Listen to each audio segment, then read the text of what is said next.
we have this problem in geometry. There are two angles, phi 1 and phi 2. These angles are opposite to each other. Phi 1 looks at phi 2 and phi 2 looks at phi 1. And we know that these two angles.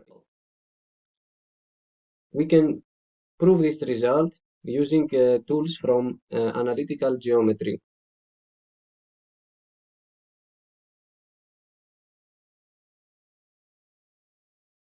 So we draw the Cartesian coordinate system.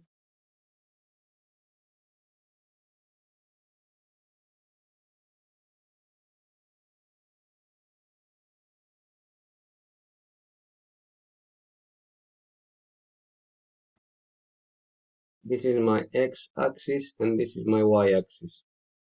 Now I try to resemble the shape that you can see here and locate the angles phi 1 and phi 2.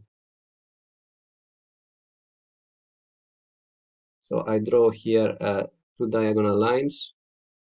This is my angle phi 1 and this is my angle phi 2. Now what we have to do, we consider this vector u1 equals, this is x naught and this is y naught. So u1 is x naught, y naught. We have the two coordinates. This is my vector u1. Now let's take the vector w1. Let's consider this vector, which would be minus x naught and y naught.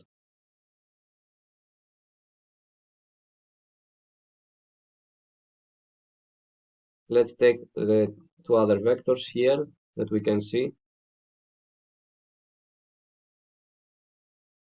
u2, what is the vector u2?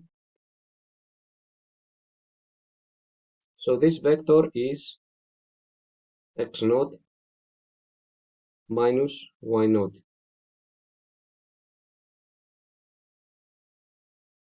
w2, we write the vector w2 is minus x naught minus y naught.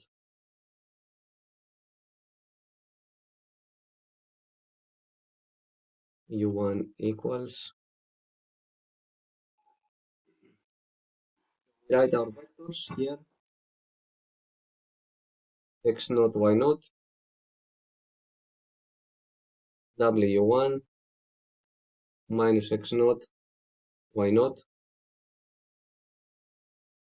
u2 is x naught minus y naught, and w2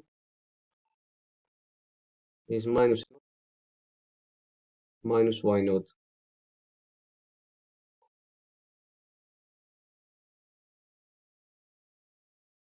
What could be the next step?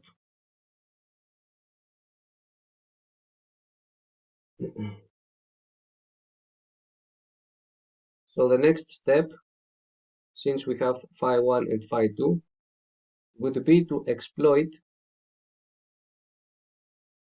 the formulas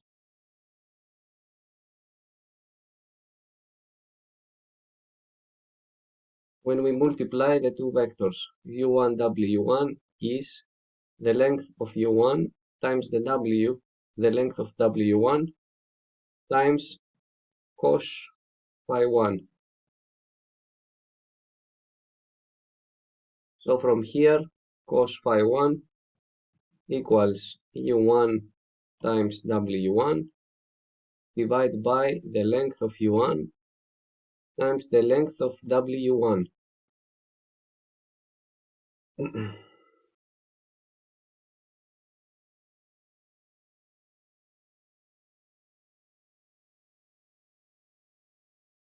So let's see what is u1 and w1. u1 is x naught, y naught, and w1 is minus x naught, y naught.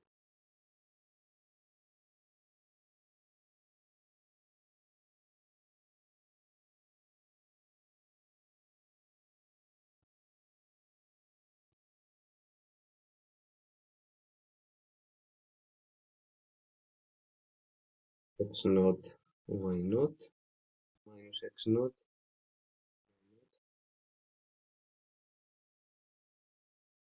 The length of u1 is the square root of x naught squared plus y naught squared, and the length of that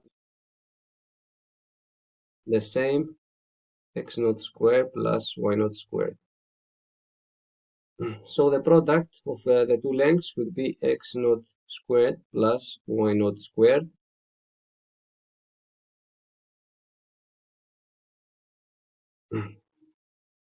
So we multiply these two vectors together. The x component of this vector multiplies the x component of this one, and the y coordinate of this vector multiplies the y coordinate of the next vector. So is y naught squared minus x naught squared divided by x naught squared plus y naught squared.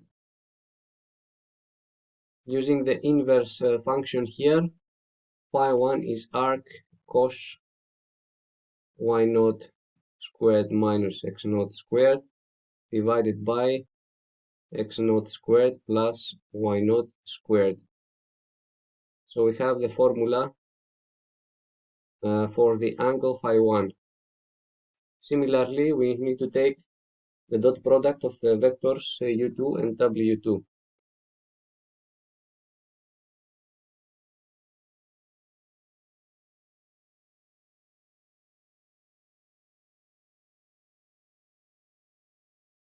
u2 times w2 is the length of u2 times the w2, the length of w2, times cosinus of phi2.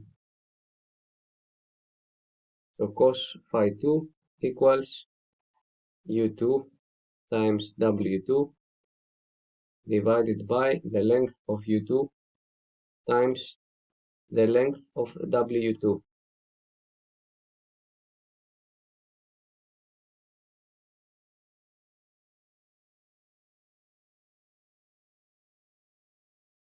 So u2 is x naught minus y naught, and w2 is minus x naught minus y naught.